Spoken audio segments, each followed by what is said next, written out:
Hello guys, Rapichas here. Today I wanted to show you game, the result of the day basically. Caruana is out of the World Cup. He lost the second game with white against Kazakhstani player Rinat Jumabayev. I've seen him many times, excellent blitz player, very um, determined to win, very willing to win, and so far he hasn't had so many good results, but this definitely will, make him famous. Caruana now, after this loss, is down to third place in the live ranking. This is like for many years he lost to the second position, and things are not going in his direction. So Fabi played with white. He's an e4 player, but this time he played d4, and it was a queen's gambit, pretty standard position. But Fabi found some interesting plan attacking the king side later in the game. So he played g4.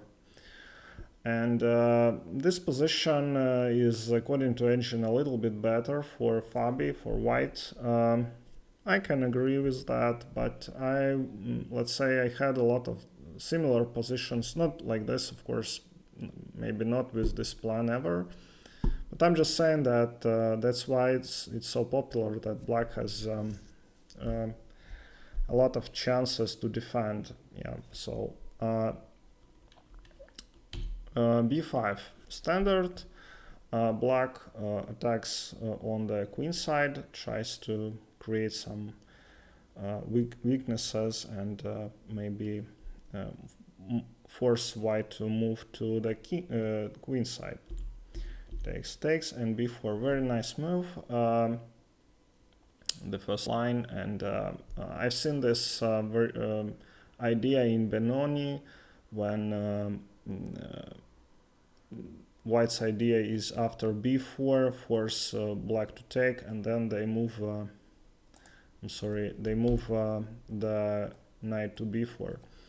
So Rinat took, Fabi took b4 and knight to d2. Not sure about this move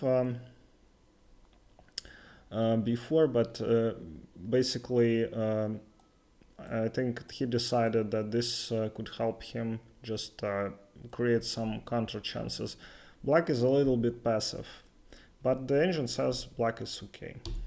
So bishop c8, knight to g3, bishop a6.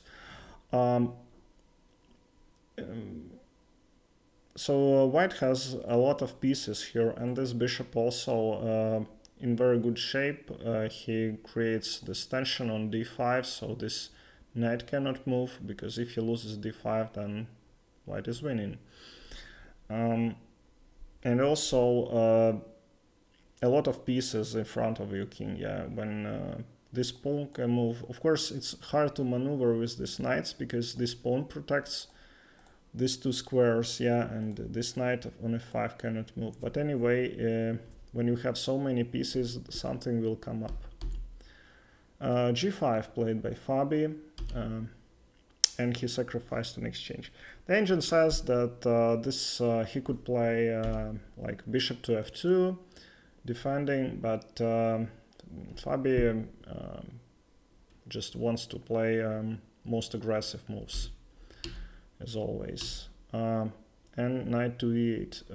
You don't want to put your knight here. The engine says black is in good shape, but I think I'd take white, probably because this pawn is weak and this pawn is really far away, doesn't change anything. And now white has a lot of ideas. These knights are clumsy, but they can reach at some point king and attack it. So Fabi took on d5, rook b5, the best move, attacking the king, the knight, I'm sorry, and queen e4. So that's fine. e4 was another option. I think I'd play e4, so he gives up this pawn, and he claims that still he has compensation. f4, queen d8, and f5. Just rare attacking the king's side. Again, even though black is up material, you see that all these pieces are attacking black's king, and at this rate something should come up. Knight f6. So ancient was saying that this move gives black a big advantage, because after, let's say, queen g4, he can take and just take with the knight. I'm sorry, take with the pawn, because knight is pinned, and he claims that this is black is winning. Yeah, but still the king is very weak, and these pieces are very active, so not easy to understand that this is winning. So just he decides to play for exchange, and it gives white some compensation. Takes with the queen, and here Fabi found winning material. If you can pause the video, you can think the white's move, and Fabi played excellent bishop f7 check, so attacking the king and queen, and if you take with the rook, then it's queen a8 checkmate. Not checkmate, yeah, but just winning all these pieces. Here, and you can take on b5, winning a piece. So very nice tactic. So he took with the queen, and Fabi took the queen, and this is the position. I don't know how Fabi felt about it. I'd say just that black has to play for a draw, because these pieces are very awkward actually, and these pawns are strong, but b4 is a problem. Yeah, b4 is not so hard to, very hard to stop. Queen d3 here, knight f5. Rinat here found some interesting ideas, a lot of tactics in there, but I think he was already pursuing a win. Here, king h3, and knight to g6. So attacking the f4, forking the queen, queen to f4. The agent was saying that queen to d2 was drawing. Yeah, just attacking this rook here, and if it moves somewhere to b5, then even knight f5, and white is better. So Fabi played queen to c4 and h5. So now black threatens knight f5, and king will have to go to g2 and h5, winning the piece, and actually nothing can stop this plan. So h5, he went back, and Rinat took the knight. So this is the position. Black has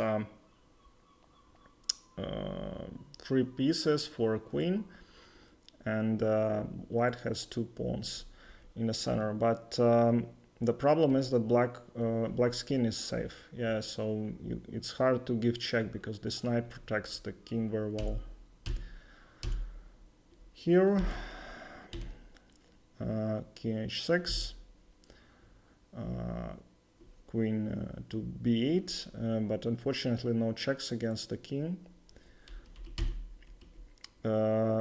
Knight, rook to e3, attacking the pawn, and if e5, then it's mate in a couple of moves, because the queen will be blocked.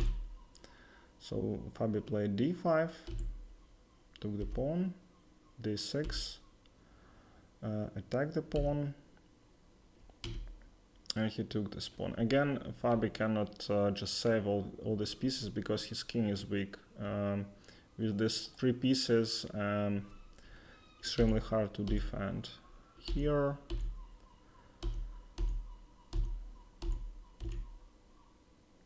and very nice move, rook to d3. If queen takes, then it's knight f4 winning the queen and the game. So maybe Fabi missed it. Knight f4 and the final counterattack. Check, and in this position white resigned because after king f1 it's winning the queen, and if I'm sorry, king to e1, then it's yeah, winning this way, and black is up a rook. All right, nice win, and let's see what happens next. Thank you very much, and see you next time.